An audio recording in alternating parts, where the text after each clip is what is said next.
नमस्कार। मकर संक्रांति की आप सभी को ढेरों शुभकामनाएं हैं। मकर संक्रांति के टाइम पर आपको मालूम है सबसे ज्यादा काम जो है वो सूर्य देव करते हैं, शनि देव करते हैं, क्योंकि पुत्र के घर में पिता जो आए होते हैं। अगर लग्न की बात करते हैं कुंडली के अकॉर्डिंगली तो दशम भाव यानी 10th हाउस हमारी शनिदेव का हाउस, शनिदेव की राशि बैठी हुई है, लेकिन वहां पर सूर्य देव जाएंगे। जिनकी कुंडलियों में सूर्य की स्थिति कमजोर होती है या फिर सूर्य नीच के होते हैं, ऐसे लोगों को गवर्नमेंट सेक्टर की नौकरी मिलना मुश्किल होता है और गवर्नमेंट सेक्टर की नौकरी का उनका सपना ही रह जाता है। लेकिन कुछ ऐसे लोग भी होते हैं जो चाहते हैं कि प्राइवेट सेक्टर में ही काम करें भले ही, लेकिन धन की वर्षा जरूर होनी चाहिए, खूब सारी मनी होनी चाहिए, हर महीने खूब सारी पॉकेट हमारी भरी रहनी चाहिए। बिल्कुल होता है ऐसा, ये समय ही ऐसा होता है जो कि आपको बहुत सारे फायदे दे सकता है। लोहड़ी के त्योहार से शुरू हो जाता है ये समय, यानी 13 तारीख से ये शुरू होता हुआ समय जाता है 14 तारीख को मकर संक्रांति और उसके बाद अगली 14 तारीख तक यानी 1 महीना तक सूर्य एक राशि में रहते हैं, जहां सूर्य का उत्तरायण शुरू होता है, जहां से ठंड कम होना शुरू हो जाती है, लेकिन आपकी एनर्जी बढ़ना शुरू हो जाती है। यानी सूर्य देव आपको बहुत कुछ देना शुरू कर देते हैं, खास करके ऐसे लोगों को जो गवर्नमेंट सेक्टर के लिए काम करना चाहते हो, खास लोग ऐसे जो अपने बिजनेस में बड़ी सत्ता चाहते हो, खूब सारी चेन खोलना चाहते हो, और खास करके ऐसे लोग जो लोग ज्यादा बीमार रहते हैं उनके लिए भी बड़े अच्छे अच्छे उपाय होते हैं, इसी मकर संक्रांति से शुरू हो जाते हैं। लेकिन आज हम जो बात कर रहे हैं वो कर रहे हैं कि धन मनी ये कैसे बढ़े, प्लस गवर्नमेंट सेक्टर के योग जो है वो ज्यादा प्रबल कैसे हों। अब मकर संक्रांति से जो समय शुरू होगा यानी 14 तारीख से जो समय शुरू हो रहा है, ये समय पूरा महीना आपके लिए बहुत फायदा देने वाला समय होगा। अब सबसे बड़ी बात आती है कि बहुत सारे लोग ऐसे होते हैं जो गवर्नमेंट सेक्टर के लिए अप्लाई कर चुके होते हैं, लेकिन नीच का सूर्य, पाप कर्तरी का सूर्य और उसके साथ साथ पाप ग्रहों से दृष्ट सूर्य ये नहीं करने देता काम। ऐसे लोगों को कुछ खास उपाय करना शुरू कर देना चाहिए और इस महीने में ज्यादातर आपको ये उपाय करना ही चाहिए।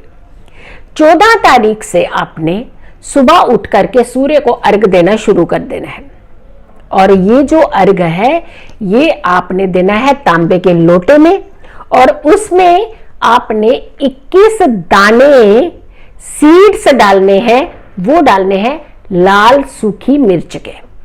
ये तो आपने करना ही करना है, लेकिन इसके अलावा 2 लोटे जल देना है। पहला लोटा आपने इससे देना है, दूसरा लोटा जो आपने जल देना है उसके अंदर आपने पीले फूल और साथ के साथ थोड़ा सा गुड़ डाल लेना है।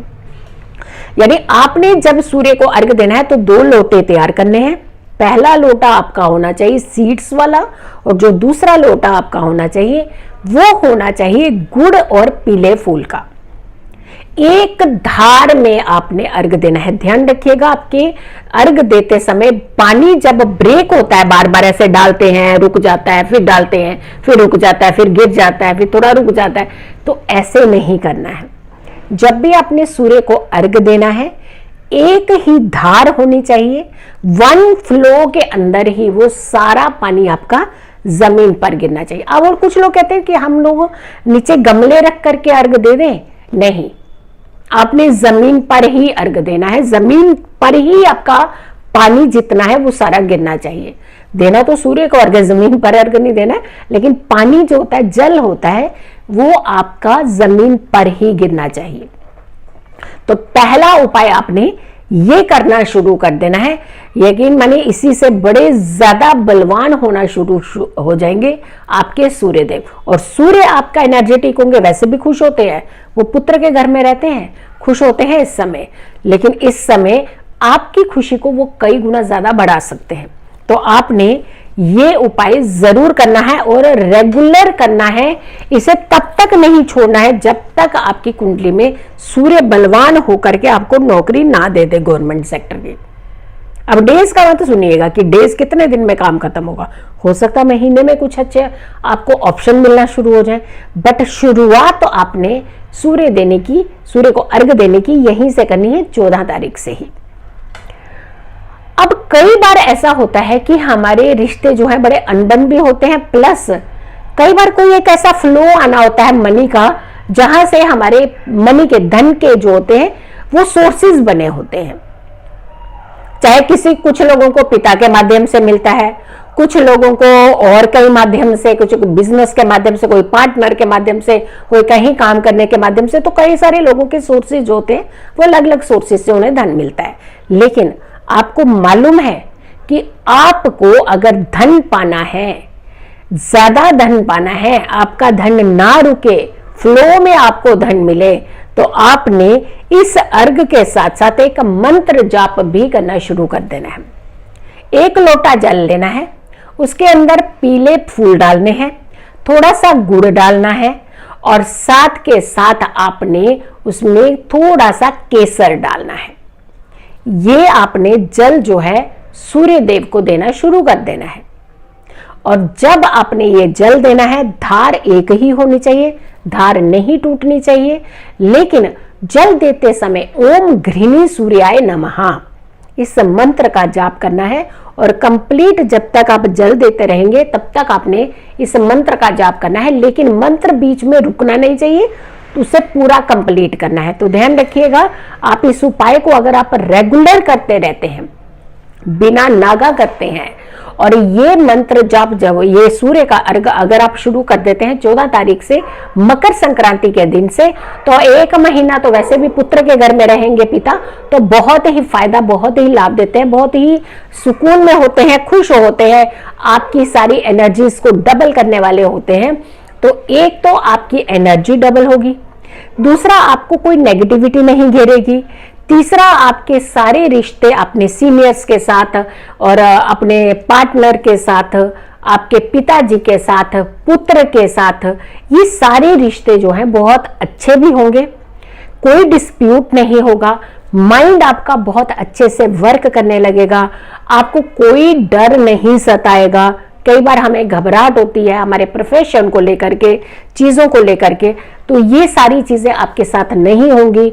आप बेनिश्चिंत होकर के सिर्फ उपाय कीजिए और सूर्य देव, शनि देव आपको बहुत सारी चीजें देने को तैयार बैठे हुए हैं।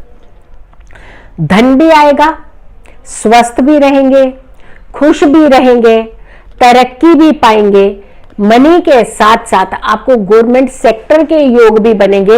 तो ये सारा कुल मिलाकर के जो दरोमदार है, ये आपकी हैप्पीनेस, आपकी खुशियों का बनेगा, यानी आपकी लग्जरीज बहुत ज्यादा बढ़ेंगी, क्योंकि दशम भाव में बैठ करके सूर्य देखेंगे आपके लग्जरी भाव को, चतुर्थ भाव को, सुख सुविधाओं को। तो सुख सुविधाओं का भाव भी एक्टिवेट होगा, आप एक्टिवेट होंगे, आपकी जिंदगी में बहुत सारी खुशियां भी आएंगी। तो आपने इस वीडियो को कंटिन्यूशन में देखना है, कभी गलती नहीं करनी है। जिस तरीके से हमने आपको बताया है कि आपने अर्घ देना है, उसी तरीके से अर्घ देना है, लेकिन शुरू करना है अपने मकर संक्रांति के दिन। ध्यान रखिएगा, ऐसा नहीं कि आपने 10 बजे उठ करके अर्घ दे दिया, कभी 11 बजे दे दिया, नहीं नहीं नहीं, आपने सूर्य उदय के टाइम पर ही अर्घ देना है। ठंडी का मौसम है, हम जानते हैं, बट आपने इसमें कोई चूक नहीं करनी है। जब हमने कुछ अच्छी चीजें पानी होती हैं तो उसके लिए राह भी वही तैयार करनी पड़ती है, वही इख्तियार करनी पड़ती है। तो यकीन मानिए आपके सारे सपने पूर्ण होते हैं अगर आप मिशन में ठान ले कि हमें इस मिशन की तरफ बढ़ना ही है। खुश रहिए, स्वस्थ रहिए, पॉजिटिव रहिए। पॉजिटिव रहते हैं तो हर समस्या से हम दूर रहते हैं। अगर आप लोगों ने अभी तक मेरे चैनल को सब्सक्राइब नहीं किया है तो जरूर कीजिएगा। इस वीडियो को ज्यादा से ज्यादा लोगों तक जरूर शेयर कीजिएगा। मेरी आने वाली वीडियो का करें आप इंतजार। तब तक के लिए नमस्कार।